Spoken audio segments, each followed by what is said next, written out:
On a crisp autumn morning in October 2000, 19-year-old Tricia McCauley left her Washington, D.C. apartment to run what should have been a simple errand. She never made it home. Her disappearance seemed like just another tragic missing person case in a city that saw dozens each year. But what police uncovered while searching for Tricia would rip open a conspiracy so vast and disturbing that it would shake the foundations of law enforcement across multiple states. This wasn't just about one missing girl. This was about a hidden network that had been operating in plain sight for years, preying on the vulnerable while protected by a web of corruption that reached further than anyone could have imagined. What started as a desperate search for answers became one of the most significant criminal investigations of the decade, exposing a truth that was far more sinister than a single disappearance. Tricia McCauley was a vibrant young actress and yoga instructor who had recently moved to the nation's capital to pursue her dreams. She was known for her infectious energy, her commitment to helping others, and her unwavering optimism about life. On Christmas Day 2016, when Tricia failed to show up for holiday celebrations with her family, alarm bells immediately rang. This wasn't like her. Her loved ones knew something was terribly wrong. Within hours of the missing person report, Washington Metropolitan Police began their investigation.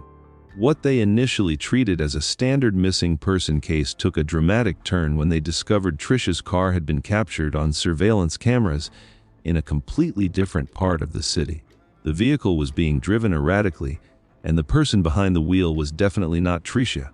Police tracked the car to a residential area where they found it abandoned. Inside, they discovered evidence that made their blood run cold. The car led them to Adrian Dwayne Johnson, a man with a lengthy criminal record who had recently been released from prison. When confronted, Johnson's story fell apart within minutes. Under interrogation, he eventually confessed to murdering Tricia after carjacking her vehicle. But as detectives dug deeper into Johnson's background and connections, they stumbled upon something they never expected. Johnson wasn't operating alone, and his crimes weren't isolated incidents. Phone records, financial transactions, and witness statements began painting a picture of a sophisticated criminal network that had been operating throughout the Mid-Atlantic region for years. This network wasn't just involved in random violent crimes. They were running an organized operation that included human trafficking, drug distribution, identity theft, and a protection racket that involved paying off low-level officials to look the other way. The investigation expanded rapidly as federal agencies joined local police. FBI agents discovered that Johnson had been in regular contact with over 24 individuals who were all connected to various criminal enterprises. These weren't street-level criminals. This network included landlords who knowingly rented properties for illegal activities, transportation companies that moved contraband across state lines, and even a few corrupt bail bondsmen who helped criminals evade justice.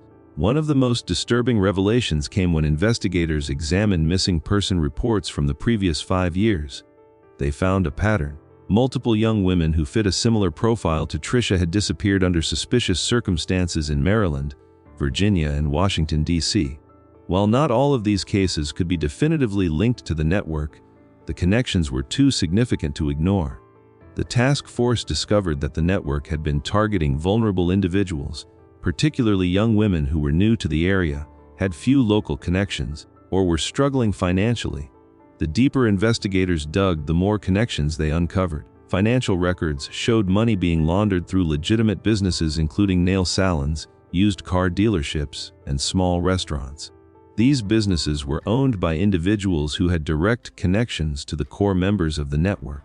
The operation was generating millions of dollars annually while maintaining a facade of legitimacy that had allowed it to operate undetected for years.